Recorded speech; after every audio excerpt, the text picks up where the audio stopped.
Right, our next most common thing that we need to do with quadratics are factorising them. So the first ones that we're going to look at are the monic versions, and recall that the word monic means that the leading coefficient is 1. Alright, so it's not written there, but there is a 1 in front of that x squared. Alright, so that fact that that's 1 refers to these monic quadratic trinomials. Now to factorise these, our aim is to put them back into bracketed form, so the opposite of what we did when expanding. So we want our answer, in this case, to look like this.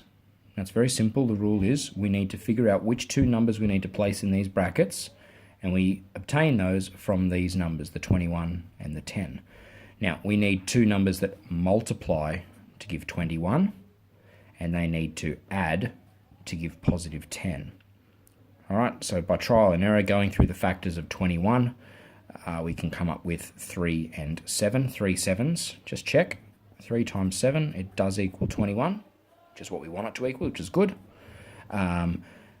3 plus 7 equals 10, which is again what we're looking for. So 3 and 7 work here. So we need to add 3 and 7 into our brackets. Of course, we can always check to see if we're correct by expanding. So use our FOIL technique. Firsts, x squared.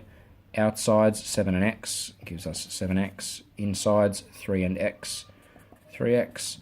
And our lasts, 3 and 7, give us 21. Add these like terms, we get 10x plus 21. So indeed, these match. So our factorisation is indeed correct. Let's try with the next one. When negatives are involved, this makes the process of finding the numbers a little bit trickier.